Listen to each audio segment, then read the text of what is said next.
આપણે સમજવાનો છે બેઝનો નિયમ, બરાબર છે. તો એના માટે આપણે પહેલાં સંભાવના ખબર હોવી જોઈએ, શરતી સંભાવના પણ ખબર હોવી જોઈએ, તો આપણે બેઝનો નિયમ સમજી શકીએ. તો આપણી પાસે માનો કે એક બોક્સની અંદર બ્લેક 2 છે, વ્હાઇટ 4 છે અને રેડ 6 દડા છે અને કુલ 12 દડા છે. એમાંથી એક પછી એક એમ 2 વખત દડા ઉપાડવાના છે. તો પહેલી વખત ઉપાડવાનો દડો, એ દડો ઉપાડી લીધો પછી એ પુરવણી રહિત છે, પુરવણી રહિત એટલે એ દડો પાછો મૂકવાનો નથી. પુરવણી સહિત હોય તો તમારા માટે ઇઝી થઈ જાય. પુરવણી રહિત છે, પુરવણી સહિત હોય તો દર વખતે તમારો ટોટલ તો 12 જ આવવાનો છે. પુરવણી રહિત હોય તો સેકન્ડ ટાઈમ તમારો ટોટલ આવી જશે 11, હે ને. તો પુરવણી રહિતની અંદર તમારી પાસે 2 વિકલ્પ છે. પહેલી વખત ઉપાડો દડો એટલે બીજી વખત માટે વિકલ્પ બદલાઈ જશે. એટલે પહેલી વખત ઉપાડેલો દડો બ્લેક હોઈ શકે, પહેલી વખત ઉપાડેલો દડો વ્હાઇટ હોઈ શકે અને પહેલી વખત ઉપાડેલો દડો રેડ હોઈ શકે. બરાબર છે. 3 વિકલ્પ છે તમારી પાસે. પહેલી વખત ઉપાડેલો દડો બ્લેક હોય તેની સંભાવના કેટલી? તો કે બ્લેક દડા કેટલા છે? 2 અને કુલ દડા કેટલા છે? 12. પહેલી વખત ઉપાડેલો દડો વ્હાઇટ હોય તેની સંભાવના 4/12 અને પહેલી વખત ઉપાડેલો દડો રેડ હોય તેની સંભાવના 6/12. 6/12. હવે દડો બીજી વખત ઉપાડવાનો છે, તો પાછા તમારી પાસે 3 વિકલ્પ છે. બીજી વખત ઉપાડેલો દડો બ્લેક હોય તેની સંભાવના, બીજી વખત ઉપાડેલો દડો વ્હાઇટ હોય તેની સંભાવના અને બીજી વખત ઉપાડેલો દડો રેડ હોય તેની સંભાવના કેટલી?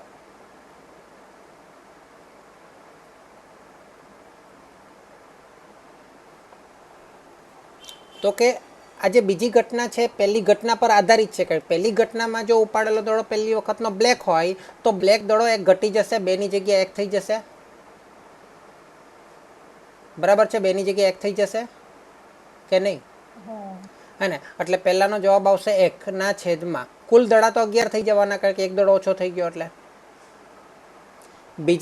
બીજી વખત પહેલી વખત ઉપાડેલો દડો બ્લેક હોય ને બીજી વખત ઉપાડેલો દડો વ્હાઇટ હોય તેની સંભાવના કેટલી થશે? તો વ્હાઇટ તો 4/4 જ રહેવાના છે, પરંતુ કુલ દડા 11 થઈ જશે.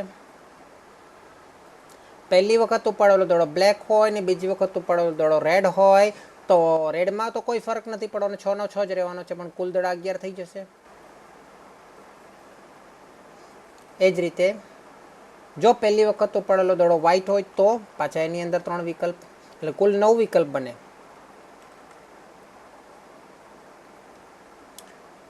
એમાં પણ પાછો બ્લેક હોય, એમાં પણ પાછો વ્હાઇટ હોય, એમાં પણ પાછો રેડ હોય.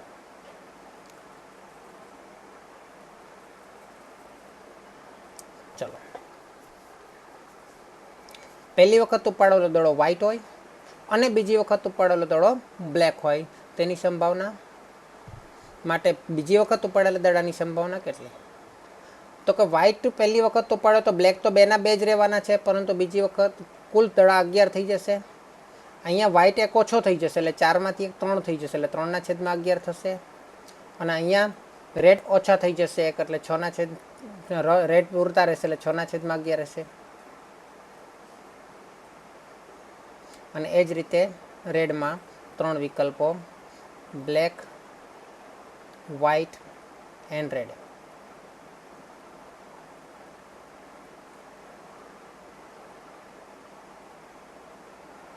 શું થશે આમાં?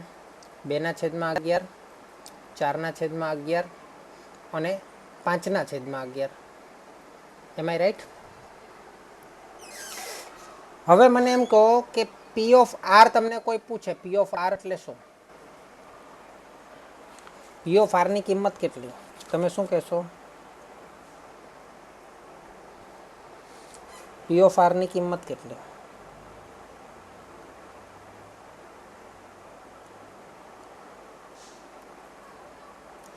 કહી શકશો તમે મને પી ઓફ આરની કિંમત?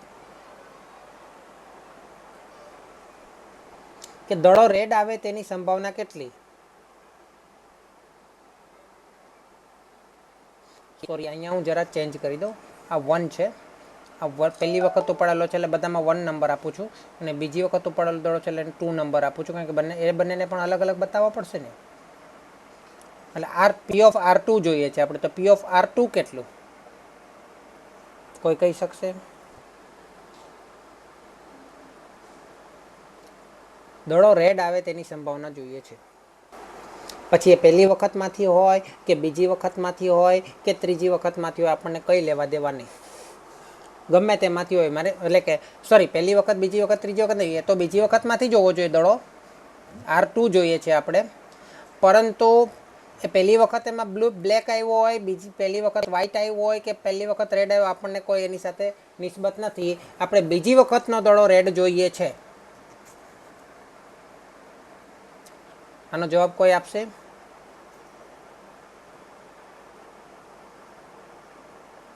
તો જો આ પી ઓફ R2, અહીંયા મેં ખાલી R2 કેમ નહીં લખ્યું, અહીંયા કેમ જગ્યા રાખી? તો એનું કારણ છે કે એ કઈ ઘટના પર આધારિત છે? પહેલી વખતની ઘટના પર આધારિત છે. તો ત્યાં હું ઓબ્લિક કરીને ઘટનાનું નામ લખીશ કે B2નો જવાબ અલગ છે, આ B2નો જવાબ અલગ છે, અને આ B2નો જવાબ અલગ છે. કારણ કે પહેલું B2 જે છે તે B1 પર આધારિત છે, સેકન્ડ B2 છે તે W1 પર આધારિત છે, અને થર્ડ B2 છે તે R1 પર આધારિત છે. એ જ રીતે W2 છે તે B1 પર, આ બંને B1 પર આધારિત છે, આ ત્રણે ત્રણ W1 પર આધારિત છે, અને આ ત્રણે ત્રણ R1 પર આધારિત છે. બરાબર છે? હવે તમને એમ કહે કે પહેલી વખતનો દડો બ્લેક હોય અને બીજી વખતનો દડો રેડ હોય, તેની સંભાવના કેટલી? આપણે બીજી વખત રેડ જોઈએ છે ને, આપણે શું જોઈએ છે? બીજી વખત રેડ જોઈએ છે કોઈ પણ રીતે. તો એમ કે પહેલી વખત ભલે ને બ્લેક હોય પણ બીજી વખત રેડ હોય, તેની સંભાવના કેટલી? આ કોઈ કહી શકશે? તો એની સંભાવનામાં તમારે આ ભાગ આવશે. જરાક કલર ચેન્જ કરી દો. પહેલી વખત બ્લેક હોય અને બીજી વખત રેડ હોય, આ બંનેનો ગુણાકાર કરો એટલે તમને બીજી વખતનો રેડ દડો પહેલા વિકલ્પમાં મળે. એ જ રીતે પહેલી વખત ભલે વ્હાઇટ હોય પણ બીજી વખત રેડ હોય, આ બંનેનો ગુણાકાર કરો એટલે એમાં તમને બીજી વખતનો રેડ દડો મળે, અને ત્રીજાની અંદર બીજી વખતનો રેડ દડો તમને આમાં મળે. બરાબર છે? આ બંનેના ગુણાકારમાં. અને આ ત્રણનો સરવાળો કરો એટલે તમને ફાઇનલી પહેલામાંથી અથવા બીજામાંથી અથવા ત્રીજામાંથી, અથવામાં સરવાળો કરવાનો આવે ને. પહેલામાં શું કર્યું આપણે? પહેલી વખતનો બ્લુ હોય અને બીજી વખતનો રેડ હોય એટલે બંનેનો ગુણાકાર કર્યો, અને આવ્યું શબ્દ. એટલે પહેલી વખત વ્હાઇટ હોય અને બીજી વખત રેડ હોય એટલે એનો ગુણાકાર કર્યો. પહેલી વખત રેડ હોય અને બીજી વખત રેડ હોય એટલે એનો ગુણાકાર કર્યો.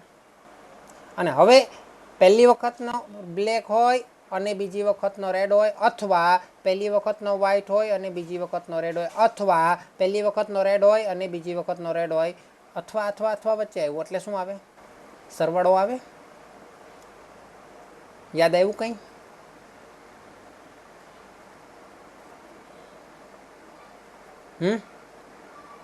બોલો. તો અને પી ઓફ R2 શોધવું હોય, બીજી વખતનો રેડ દડો તમારે જોઈતો હોય, તો તમારે પહેલી વખતનો બ્લેક હોય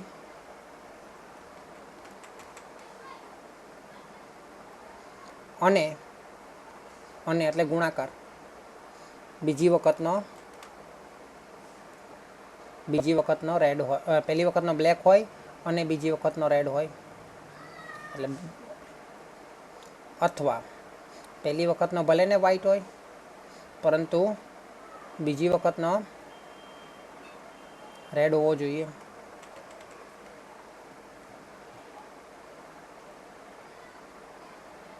અથવા પહેલી વખતનો ભલે ને રેડ હોય પણ બીજી વખતનો તો રેડ હોવો જ જોઈએ, પરંતુ એ તો પહેલા ઘટના પર આધારિત છે એટલે ઓબ્લિક તો લખવું જ પડે. પરંતુ જ્યારે આ બંનેનો ગુણાકાર કરીએ, હે ને, જ્યારે આ બંનેનો ગુણાકાર કરીએ તો એ શું કહેવાય ખરેખર? ખબર છે તમને? પી ઓફ B1 છેદ R2 કહેવાય. અત્યારે આની જરૂર નથી તમારે, એટલે ચાલશે. આપણે આ જ સૂત્ર યાદ રાખશું, વધારે ડીપમાં નહીં જઈએ આનાથી. આટલું સમજ પડી તમને? અહીંયા સુધી સમજ પડી હોય તો આગળ વધુ. પડી સમજ.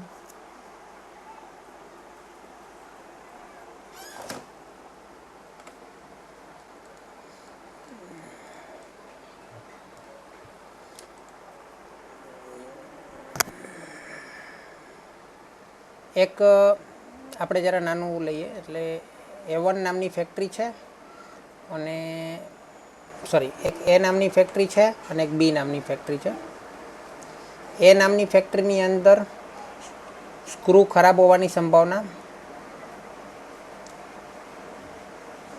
50% એટલે 50% નહીં, 10% છે, એટલે 0.10 સંભાવના થઈ એની. B નામની ફેક્ટરીની અંદર સ્ક્રૂ ખરાબ હોવાની સંભાવના 5% છે, એટલે 0.05 થઈ જશે. હવે A નામની ફેક્ટરીની અંદરથી સ્ક્રૂ લીધા તો ખરાબ હોય એટલે ડેમેજ હોય.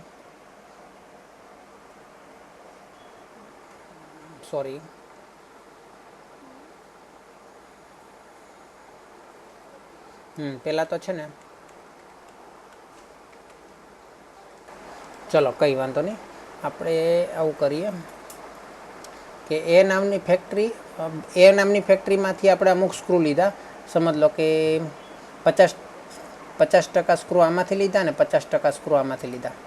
હવે એ સ્ક્રૂમાંથી A નામની ફેક્ટરીમાંથી સ્ક્રૂ મળે તેની સંભાવના 0.10 છે, એટલે કે 0.90% સ્ક્રૂ સારા હોય, ડેમેજ હોય અને ગુડ કન્ડિશનમાં હોય. અને B નામની ફેક્ટરીની અંદર 0.20% ડેમેજ હોય અને આમાં ગુડ કન્ડિશનમાં 0.80 હોય. બરાબર છે. હવે આપણે 2 સ્ક્રૂ લેવાના છે, કોઈ પણ એક સ્ક્રૂ લેવાનો છે અને એ સ્ક્રૂ માટે વિચારવાનું છે. તો A નામની ફેક્ટરીમાંથી આપણે લઈએ. પછી પહેલાં તો ફેક્ટરીની વાત કરીએ, તો પહેલાં ફેક્ટરી અને પછી સ્ક્રૂ. ઓકે. હવે અહીંયા A નામની ફેક્ટરીમાંથી લઈએ અને B નામની ફેક્ટરીમાંથી લઈએ. તો A નામની ફેક્ટરીમાંથી જે આપણે સ્ક્રૂ લઈએ, તો એ સ્ક્રૂ કોઈ પણ સ્ક્રૂ આપણે ઉચકીએ, એ સ્ક્રૂ A નામની ફેક્ટરીનો હોય તેની સંભાવના કેટલી? તો P ઓફ A 50% છે, આપણને ખબર છે, એટલે 0.50 થશે. અને B નામની ફેક્ટરીમાંથી લીધેલો સ્ક્રૂ, એટલે જે આપણે સ્ક્રૂ લીધો છે તે B નામની ફેક્ટરીનો હોય તેની સંભાવના કેટલી? તો કે એ બી 0.50. હવે એની અંદર પણ પાછું જોઈએ કે ડેમેજ છે કે ગુડ કન્ડિશનમાં છે. ડેમેજ છે કે ગુડ કન્ડિશનમાં છે, હે ને?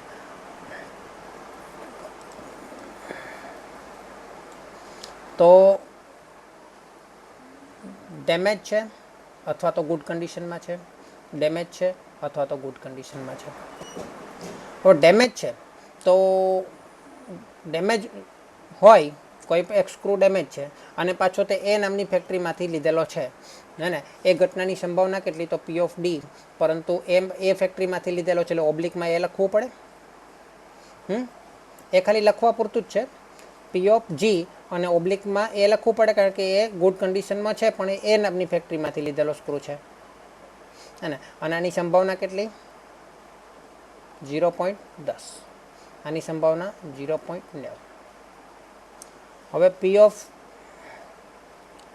D ઓબ્લિક B આવશે અહીંયા કે B નામની ફેક્ટરીમાંથી લીધેલો છે, અને P of G oblique B આવશે કે B નામની ફેક્ટરીમાંથી લીધેલો છે, અને તો આપણે લઈએ અહીંયા 0.220 અને અહીંયા 0.80. હવે મને જરા એમ કહો કે પ્રશ્ન મારો એ છે કે જે સ્ક્રૂ આપણે લીધેલો છે તે ગુડ કન્ડિશનમાં છે. કેવી કન્ડિશનમાં છે?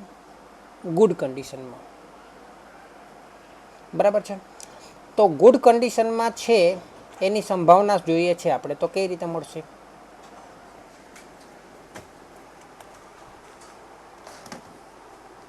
એક મિનિટ.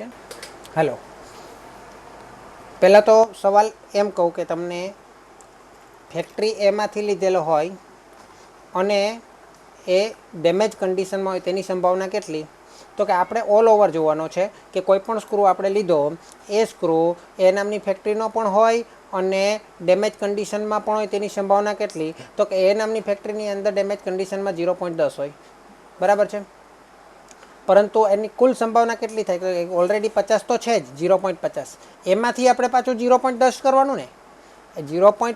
એવું નથી કે ઓલ ઓવર 100માંથી 0.10%ની સંભાવના છે, હે ને. પહેલાં તો સ્ક્રૂ 50% સ્ક્રૂ તો એ નામની ફેક્ટરીના જ છે, એમાંથી 0.10% કરવાના છે, એટલે એના 10% કરવાના છે, એટલે 0.10 વડે ગુણવાનું છે. તો આપણને એવું મળશે કે એ નામની ફેક્ટરીનો હોય અને 0.10% એના 10%, એટલે એટલા ડેમેજ હોય. કુલ ડેમેજ કેટલા હશે?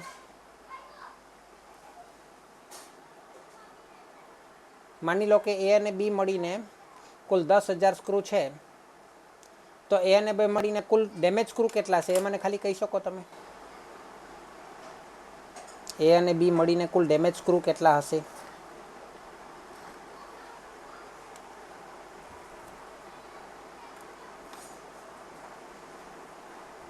બધું મળીને 10,000 સ્ક્રૂ છે.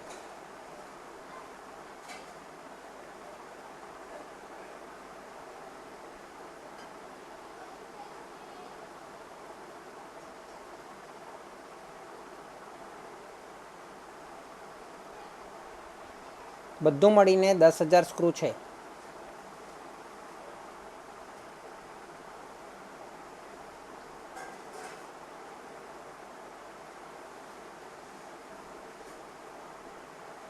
એમાંથી એ નામની ફેક્ટરીના સ્ક્રૂ કેટલા હશે? 50% એટલે કેટલા થાય? 5,000 થાય. અને બી ફેક્ટરીની અંદર પણ 50% એટલે 5,000 હશે.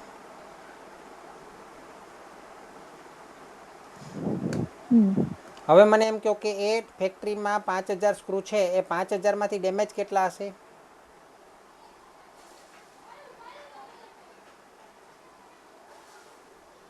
પાંચ હજારમાંથી ડેમેજ કેટલા હશે?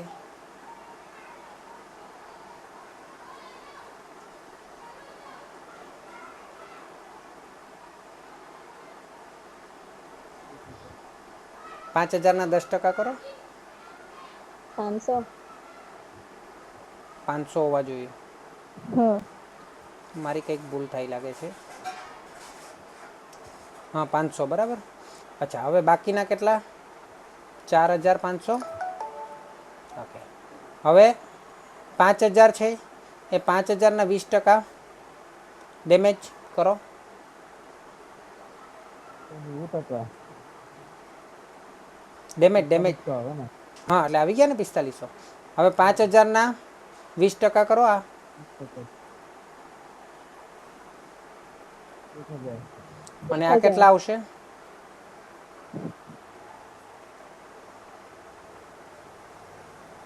4,000 ગુડ. 4,000. હવે મને કહેશો કુલ ડેમેજ કેટલા?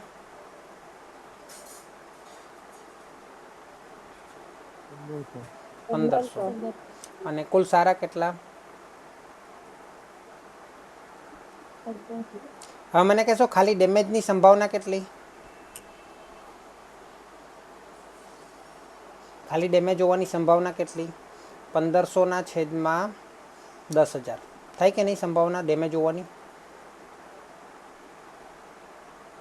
0.15. 0.15 આવે ડેમેજ હોવાની સંભાવના. આ જવાબ મારે જોઈએ છે, કઈ રીતે લાવશો?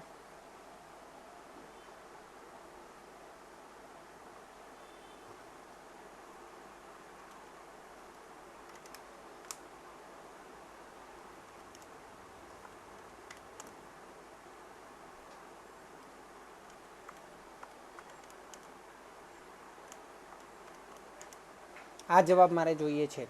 સંભાવનાની દ્રષ્ટિએ કઈ રીતે લાવશો? સંભાવનાના સૂત્રની મદદથી.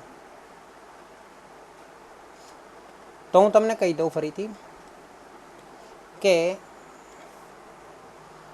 પહેલાં તો તમારે એ જોવાનું છે કે આ જે 0.10 છે એ એ ફેક્ટરીમાંથી લીધેલા એની ટકાવારી છે, એની સંભાવના છે હે ને. એટલે એને એના વડે ગુણશો એટલે તમને એ ફેક્ટરીની મતલબ એ ફેક્ટરીની કુલ ઘટના મળશે. કારણ કે આ તો એમાં પાછો 1/2 તો ખરું ને, એટલે 50% તો ખરા જ ને. 50% સંભાવના પર સાથે ગુણો તો તમને કુલનું મળે ને. આ તો ખાલી એ ફેક્ટરીની સંભાવના આપેલી છે. કુલ ફેક્ટરીમાંથી આ ભાગ જે છે એ કેટલો છે હે ને. તો એ તમારે શું કરવું પડે, તમારે જોઈએ છે શું તો કે પી ઓફ એ ફેક્ટરીમાંથી લીધેલો હોય અને ડેમેજ હોય હે ને. એ ઉપરાંત અથવા બી ફેક્ટરીમાંથી લીધેલો હોય, તમારે ડેમેજ જોઈએ છે, પી ઓફ ડેમેજ જોઈએ છે. એટલે એ ફેક્ટરીમાંથી લીધેલો ડેમેજ હોય અથવા એટલે યોગ કરવાનું, પાછું શું કરવાનું, બી ફેક્ટરીમાંથી લીધેલો હોય અને ડેમેજ હોય હે ને. આવું જોઈએ છે તમારે. પણ આપણે યોગ અને છેદ ના સમજ પડે તો એને છૂટું કરવું પડે. છૂટું કરવું પડે તો પહેલાં યોગને છૂટો કરીએ. તો એ છેદ ડી યોગની જગ્યાએ તમારે યોગને છૂટો કરો, બંનેને પી અલગ અલગ આપો એટલે તમારે ત્યાં આવે પ્લસ પી ઓફ બી છેદ ડી. આનો અર્થ એમ થયો કે એ ફેક્ટરીમાંથી લીધેલો ડેમેજ હોય અથવા તો બી ફેક્ટરીમાંથી લીધેલો ડેમેજ હોય હે ને. પરંતુ એ છેદ ડી કઈ રીતે શોધશો, એ ફેક્ટરીમાંથી લીધેલા ડેમેજ હોવાની સંભાવના કેટલી, એ ફેક્ટરીમાંથી લીધેલો હોય અને ડેમેજ હોવાની સંભાવના કેટલી. તો નોર્મલી જ્યારે આવી રીતે શરતી ના હોય ને, કન્ડિશનલ ના હોય ને, આધારિત ના હોય ને, એ ઉપર ડી જે છે ડિફેક્ટિવ છે તે એ ઉપર આધારિત ના હોય ને, તો નોર્મલી સૂત્ર આવું આવે, પી ઓફ એ ગુણ્યા પી ઓફ ડી આવે. પરંતુ જો આધારિત હોય તો ડી આ જ સૂત્ર આવે, પણ ખાલી અહીં ઓબ્લિકમાં એ લખવું પડે, પ્લસ પી ઓફ બી છેદની જગ્યાએ ગુણ્યા કરવાના અને ડીની જગ્યાએ પી ઓફ ડી લખવાનું. પરંતુ એ કોના પર આધારિત છે એ લખવાનું. તો અહીં આ વખતે બી પર આધારિત છે એટલે બી લખવાનું, બરાબર. એટલે પી ઓફ એ કેટલું છે, 0.50 ગુણ્યા 0.10 પ્લસ 0.50 ગુણ્યા 0.20. ચલો શું આવે છે, 0.05 પ્લસ 0.1 બરાબર 0.15 આવ્યું ડિફેક્ટિવનેસ.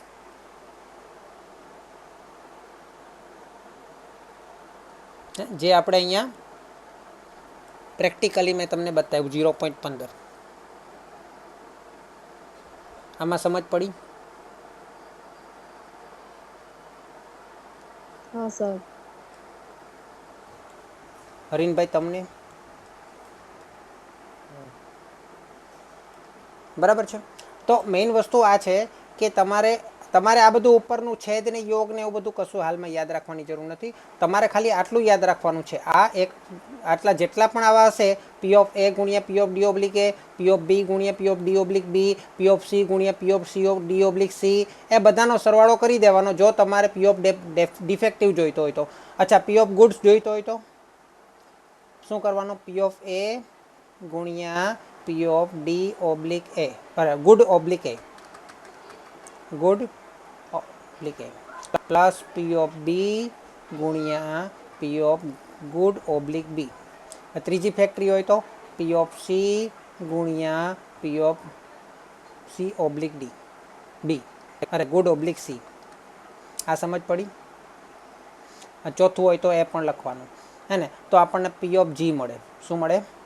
પી ઓફ જી એટલે પી ઓફ ગુડ, એટલે દડો સારો હોવાની સંભાવના મળે હે ને. પરંતુ હવે તમને થોડું ઊંધું પૂછવામાં આવે. તમને ઊંધું આપેલું છે કે દડો સારો છે, સોરી સ્ક્રૂ સારો છે અથવા તો સ્ક્રૂ ખરાબ છે એવું તમને આપી દીધું છે. શું આપી દીધું છે? સ્ક્રૂ ખરાબ છે એવું આપી દીધું છે. એટલે પી ઓફ ખરાબ છે આપી દીધું છે. તો એ ફેક્ટરીમાંથી લીધેલો છે કે બી ફેક્ટરીમાંથી લીધેલો છે એ નક્કી કરવાનું, ઊંધું નક્કી કરવાનું છે તમારે. શું નક્કી કરવાનું છે? ઊંધું. અને હવે દડો ખરાબ છે એ તમને આપી દીધેલું છે. હવે તમારે ઊંધું નક્કી કરવાનું છે કે એ તમારી એ ફેક્ટરીમાંથી લીધેલો છે કે બી ફેક્ટરીમાંથી? કઈ રીતે મળશે?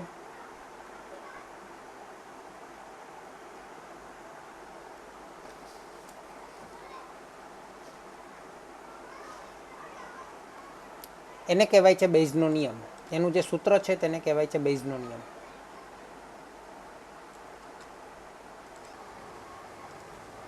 બરાબર છે.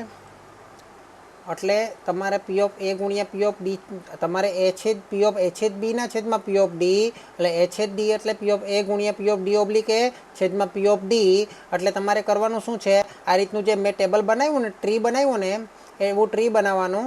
અને ટ્રી બનાવ્યા પછી તમારે ડિફેક્ટિવ જોઈતા હોય તો તમારે શું થયું, આ પી ઓફ એ ગુણ્યા પી ઓફ ડી ઓબ્લિક એ થયું.